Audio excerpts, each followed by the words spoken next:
that we just get a sort of sense of, I guess, crystal ball gazing from two great guests here today. Jimmy Wales is the founder of the online non-profit encyclopedia. Wikipedia needs absolutely no introduction. And Bob Collymore is the CEO of Safaricom in Kenya. He's been doing that job since November of 2010. It's an organization we've talked about an awful lot today, one that I know is playing such an enormous role in the mobile for good sector. Guys, tell me what you are firstly working together on. Well, we've just, it's very preliminary, and what we're doing, so this is a program that we've had for about a year or two now called Wikipedia Zero. It can take several different forms, but the essential concept is to try to think about ways that we can get people in developing markets the ability to access Wikipedia without paying data charges, so that when people do finally get a good feature phone or they've got a smartphone, that they're able to go on Wikipedia and get that basic knowledge without having to worry about the data cost. And that's what we're looking to do. How important is this to you? You know, I reflect back a couple of years ago. I was with my son in Guildford, and it was lunchtime, and he said, let's go have lunch, and he wanted to go to McDonald's. We got up, and I said, you know, what do you want? And he says, I want chicken nuggets. I said, okay, can I have chicken nuggets? He says, how many? He says, 20 pieces. I thought, wow, 20 pieces. And I saw some kids on the side, and they were sitting at computers. And I said, what are they doing? He says, oh, they're just accessing the internet. I said, who's paying? He says, nobody pays. I mean, it's just like free. And I reflected at that point that if I look back at the kids in Kenya, a kid in a village school in Kenya, the only knowledge they have access to, information they have access to, is a rather pathetic library of maybe 20 or 100 books, say. Whereas these kids sitting at the side of McDonald's eating 20 pieces of chicken nuggets had access typically through 2 clicks, because whenever I want information, you know, you go onto Wikipedia, and it's just 2 clicks and you get the information. Incidentally, the one thing I was just saying to Jimmy, I felt so horribly inadequate when I clicked on his Wikipedia page and compared it to mine. He has like 16 pages about Jimmy. Are you self-editing them? But you know, just those 2 clicks will give them the answer to any question in the world. And so it made sense for us to really bring that home. And instead of those kids having to have you know, a big rucksack and books if they can afford it, they now have access. And I think earlier today, someone said that, you know, companies need to kind of broaden out, you know, what is their core activity. And I think with Safaricom, because the 2 words which we use a lot today, and a lot of credit to the 2 people in the room, one is Michael Joseph, I don't know where he is, Michael's there, and the other is Nick Hughes. The 2 most used words today were M-Pesa and Kenya. And the reason for that is because the core activity, the one thing that Michael and I does have in common, our core activity is about transforming lives. And I think this project that Jimmy and I are talking about is very much about transforming lives, bringing that information right to the bottom of the pyramid. What happens next, Jimmy? You're at the forefront of the sort of, you know, mobile information world. What's next? Well, for us, a big focus for the Wikimedia Foundation, which is the charity that runs Wikipedia, is broadening access to Wikipedia in the developing world. And that takes many forms. It takes the form of you know, trying to work with mobile carriers to see how we can lower the actual cost. But it also involves working more and more in the local languages. In many places around the world, that's incredibly important. One of my favorite success stories is the Kazakh Wikipedia in Kazakhstan, which is enormous. It's enjoyed explosive growth in the last couple of years, as that community there has really rallied together to build Wikipedia in their own language, in their mother tongue. It's so diverse, so many different places around the world where things are different. In India, you used to be able to say, well, you know, anyone in India who has a computer speaks English, so you don't really need to worry about the local languages. We've passed that point a long time ago in India. Today in India, increasingly people have access to computers and access to mobile internet who don't speak English, and so we really care a lot about the growth of the Indian languages. So there's a lot of different pieces to what we're doing. But why hasn't the Kenya success that we've seen been scalable, not just across the continent, but around the world? It still stands, M-Pesa, as a great example, which is unique to a certain extent. It's the exception that proves the rule. You know, what made it work, and what do you do to make it, you know, sustainable elsewhere? Well, I think Michael gave the answer earlier. You need to be a bit passionate about some stuff. And I know Vittoria's sitting in the front seat here, and you know, he'd like me to say that I'm passionate about shareholder returns. But actually, what you know, the legacy that I picked up from Michael is we're passionate about transforming lives.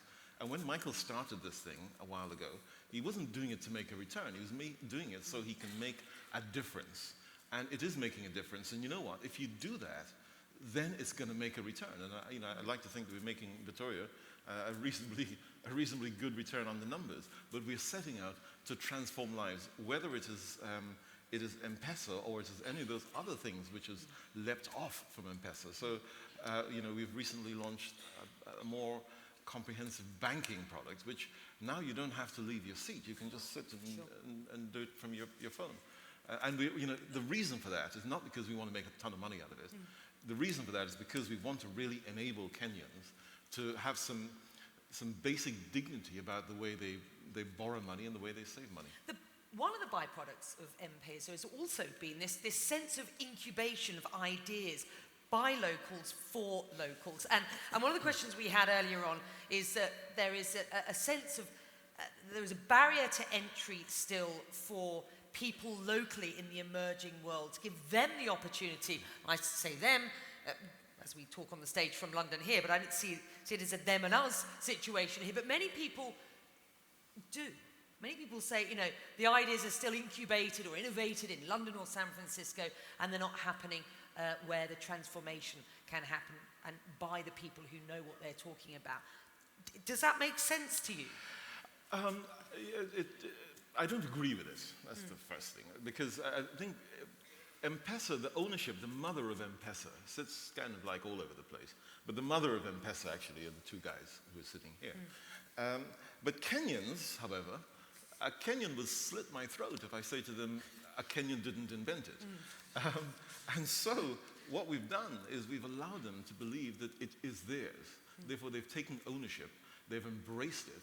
If we said to them, this thing was developed in Cambridge, you know, they're likely to push back.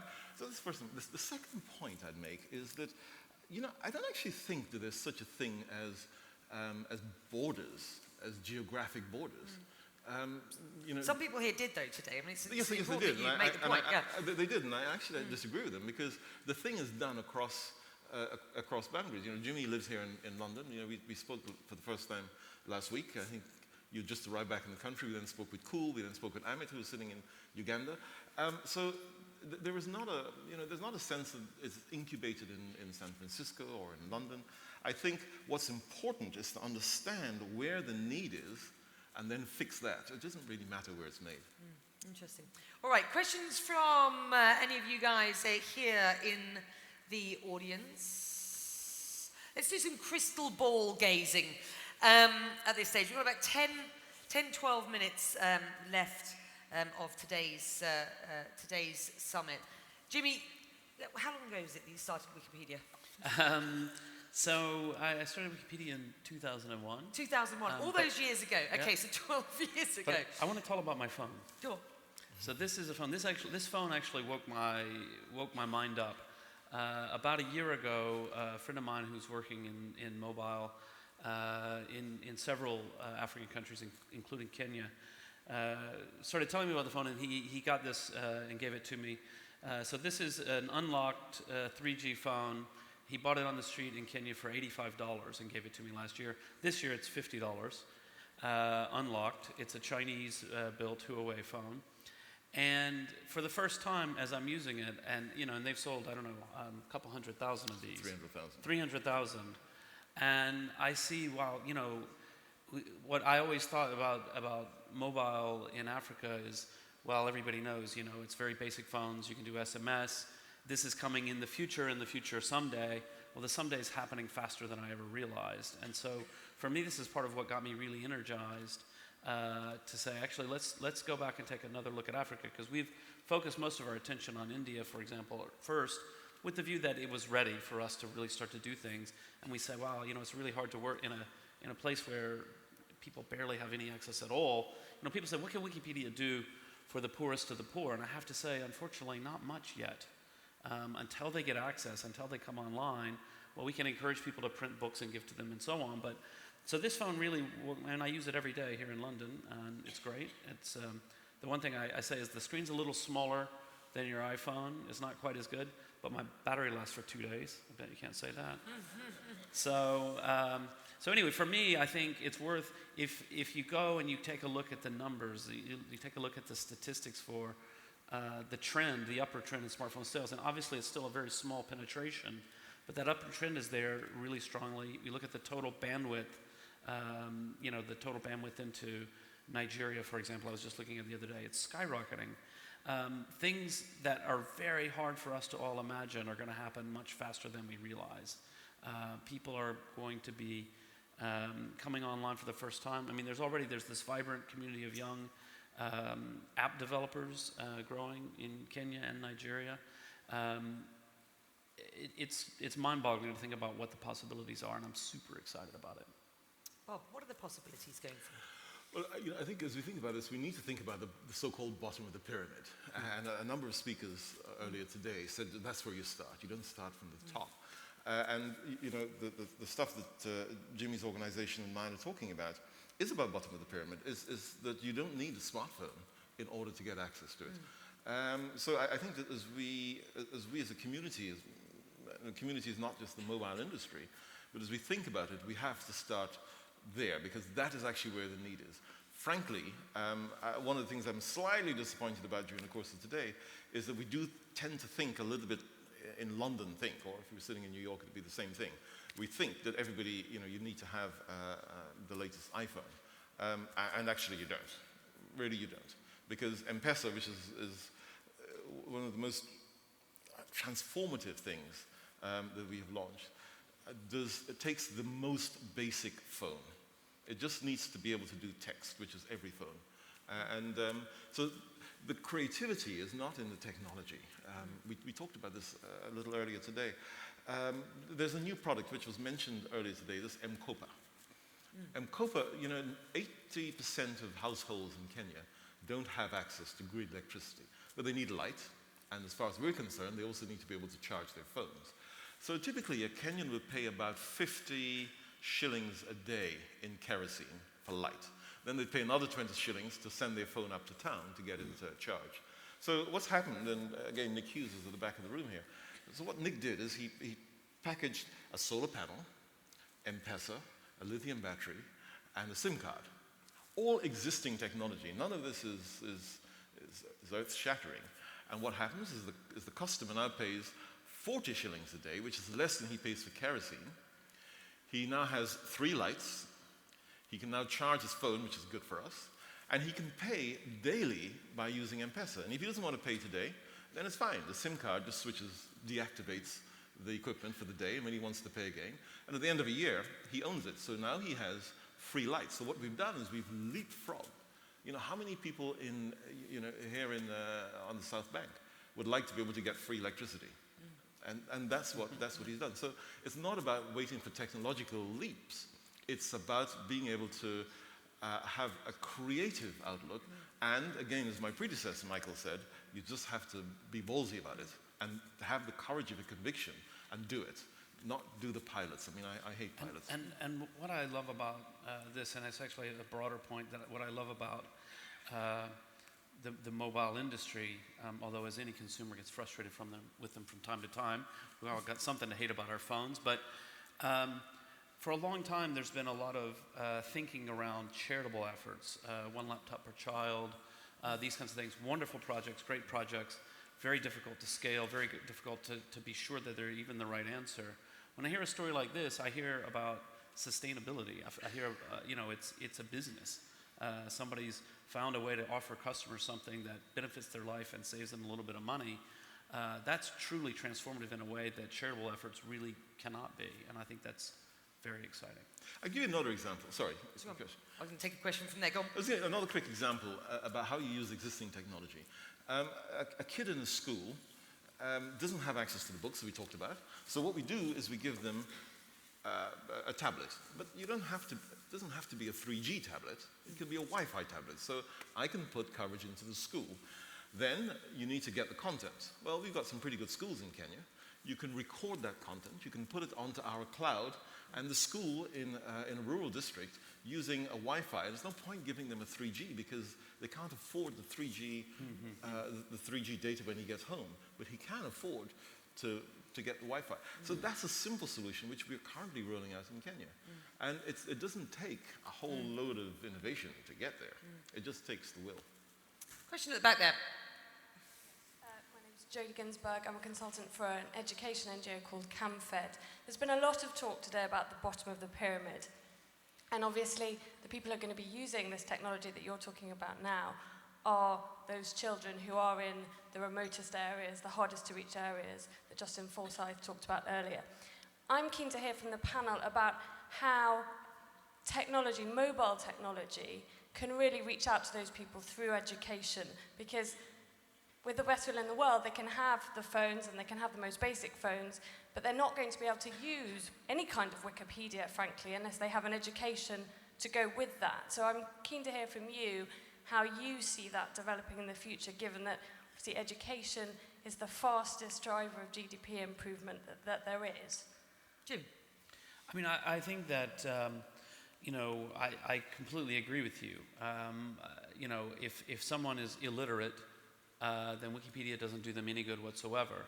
But what Wikipedia does, and not just Wikipedia, the vast resources of the internet, including all kinds of educational materials from all kinds of sources, it makes that world of information available as an adjunct and to lower the cost. It's very difficult to get a good quality education if the only thing you've got is 100 books in a rather pathetic library.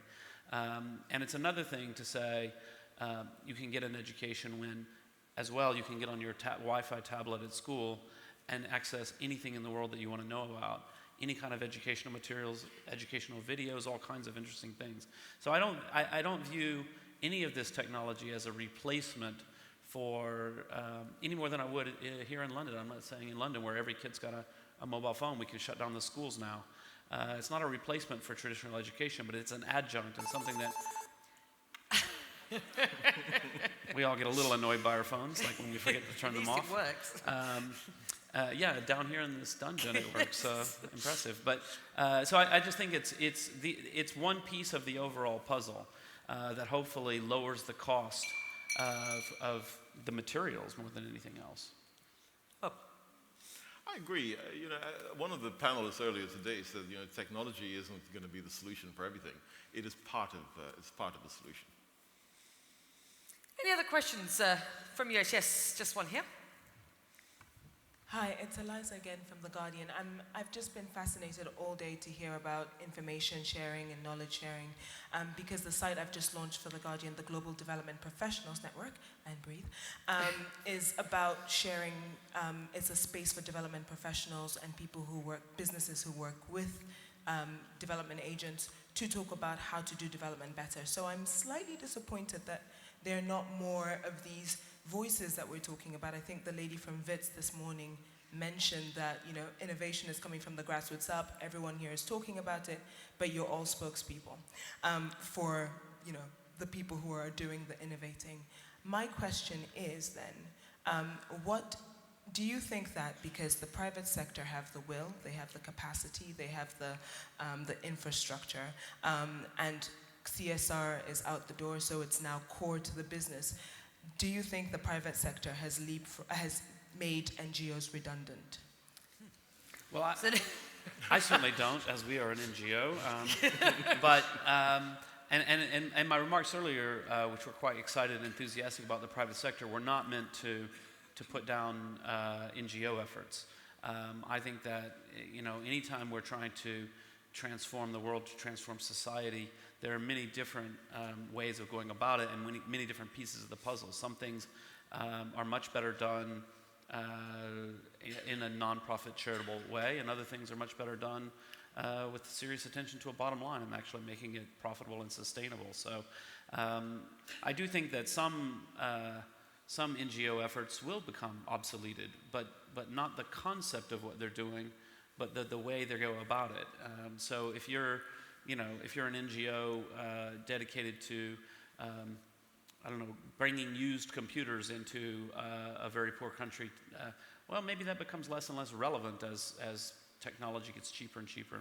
I'm not sure, whereas the general concept of helping to get people better access to technology is always going to be relevant. I don't think NGOs are being made irrelevant. I agree with Jimmy that some of them will be.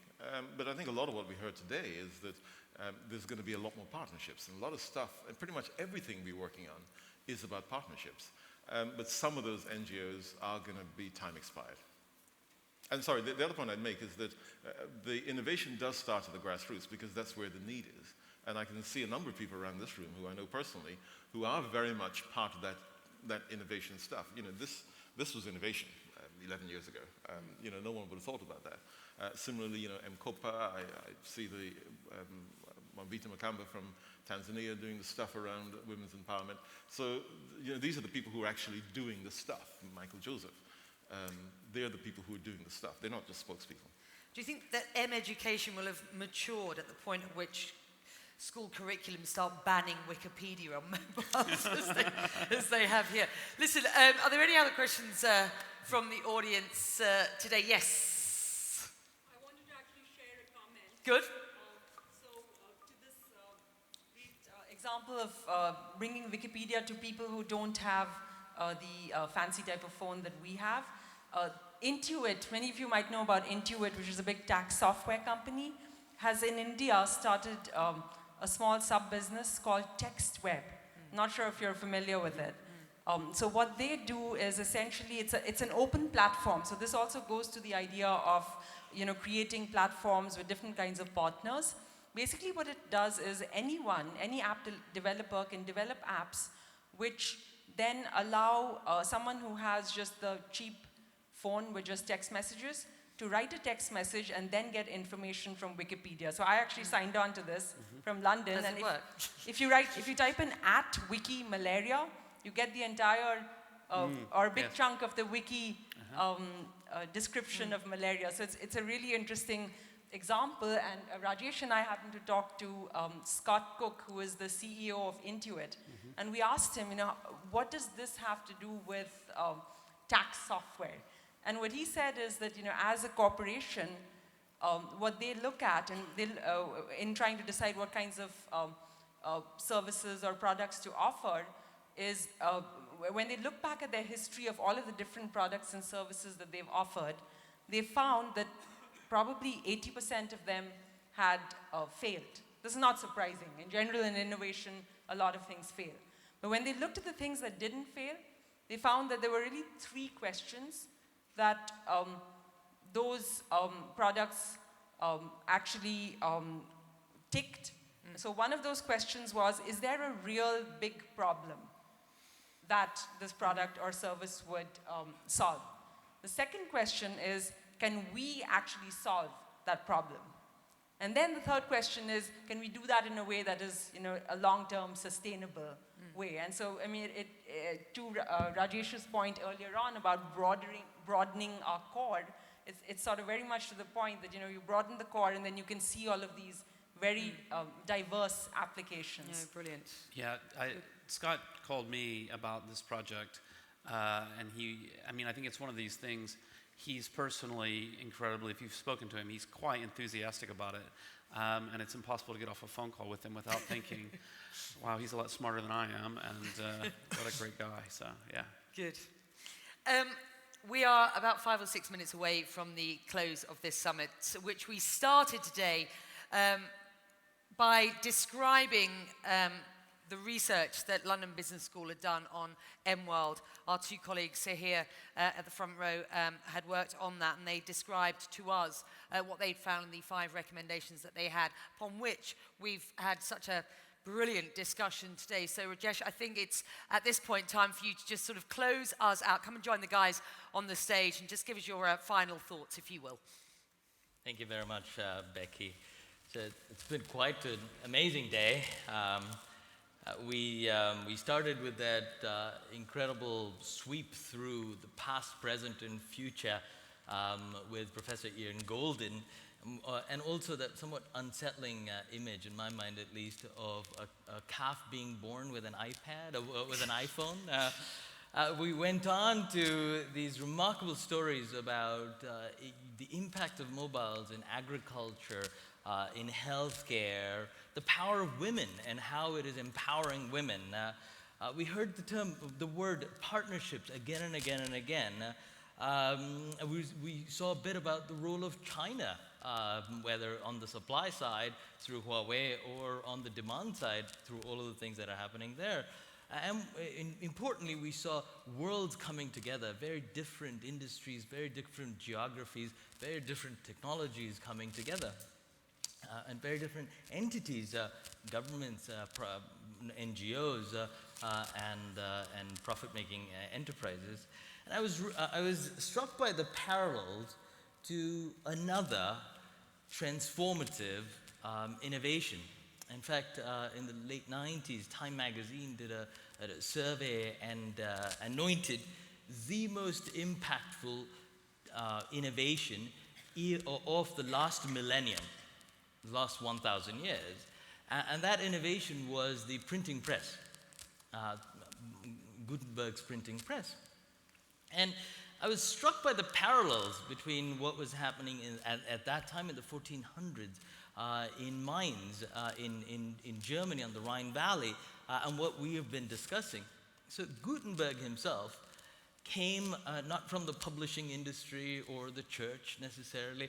He came from a family of people who did minting of coins. He grew up in an area where wine was cultivated and wine was produced thanks to the grape press that the Romans had introduced to Germany at the time. So he brings together these completely different worlds of winemaking and minting and typesetting to create this innovation, the printing press. Now, he tried it out. He was an entrepreneur. He actually was losing money on various ventures he'd engaged in, so he needed to make money. So he was looking for an application, a way of making money, not necessarily social impact. He tried education. The first ever app for the printing press was actually grammar. That turned out to be not such a great profit-making enterprise. Then he realized, well, maybe it's the government or the establishment that might help us out. And so he approached the church, and hence we have the Gutenberg Bibles. Now, the church wanted a particular type of book that was rather elaborate, quite expensive. If you've been to the British Library and seen the Gutenberg Bible, these are works of art. These are not mass product. These are not bottom of the pyramid kinds of innovations. Gutenberg himself did not make a whole lot of money from that initial venture, in part because the prices were too high. But no one can deny the transformative impact that books and the printing press has had. And that has happened because of dramatic reductions in price. And the impact has been in creating science, the Renaissance really, many attribute to the printing press, the role of education among women. Indeed, the change from Latin, a Latin-based educational system, to the so-called vernacular, where innovation was happening not in Germany on the Rhine Valley or in Rome, where the church was located, but in the various locations within Europe that had embraced the printing press. And indeed, it was all vernacular-based, localized innovation that really took off. Now, that period, the Renaissance that we began with today, led to transformative growth in Europe. But that was nothing compared to the next era of transformative growth, which was during the Industrial Revolution. So if you look at GDP growth rates, pre versus post-industrial revolution, during the Industrial Revolution, GDP growth rates went up by a factor of a little over 4. Right? Now, the United Kingdom benefited from that, for example. It created an entire empire as a result of another set of innovations that were associated with the Industrial Revolution. What would you guess was the average annual growth rate during the period that the United Kingdom went through this transformative growth? By way of comparison, of course, we now see the transformative growth that is happening in emerging markets today, and we're used to 5, 10, 15% growth. The United Kingdom went from a very small, poor agrarian society to becoming a world empire as a result of that last wave of technology. What do you think was the average annual GDP growth rate? 8%, 20%. Well, it was 1.3%. So the wealth we see, a lot of the wealth we see from the Victorian era in this country was based on the power of compounding year after year of 1.3% growth. So the world we live in today, where, hopefully we'll eke out 1.3% growth in Europe one of these days as well, but around the emerging markets, we're in some cases orders of magnitude higher. This world is unprecedented in the history of humankind. And yet, as earlier panelists pointed out, we may still well be at the infancy of this period of transformation. So depending on who you believe, it's either 0.5 out of 10 or 2 out of 10 is where we stand in fulfilling potential. And in order for us to fulfill potential beyond the amazing things we've already seen, now, for example, just to appreciate it, who would have guessed that slum dwellers in Nairobi would have better access to mobile money, for example, than garage dwellers in Silicon Valley? For that transformation to happen, we need a lot more M-Pesa. So people keep asking, where are the next M-Pesas? And for M-Pesa, the next generation of M-Pesas to happen, for us to go from 0.5 or 2 to 10, we would need some of the things we've talked about, leadership, and in particular, leadership that is comfortable with crossing boundaries. Once again, much like Gutenberg, the ability to cross artificial, self-imposed industry boundaries, much like what we've seen in many industries, the ability to cross technological boundaries, and especially the ability to cross geographic boundaries. And so as we look toward that future that involves leadership, we also were pointed out, it was highlighted the role of not just the ability to cross boundaries, but passion and a desire to transform lives. The good news seems to be that you are all here from your busy days, taking time out of your busy days because you seem to have that ability and that desire. Before I end now, I want to say a few things, a few notes of thanks. One, to Nick Land, to Andrew Dunnett of the Vodafone Foundation for initiating this whole day, which is, I'm sure, will lead to a huge number of partnerships, or certainly some impact. I also would like to thank my colleague, well, actually, it's an example of the power of women. My colleague Kamalini, who very quietly has a powerful impact. Becky Anderson, I don't know how you managed to stay all day standing up in heels, no less, and you can see the power of women right there. And someone who really hasn't made herself very well known today, but who was in many ways the mastermind of this whole day, and that's Lisa Felton. I don't see Lisa back there. Lisa has been instrumental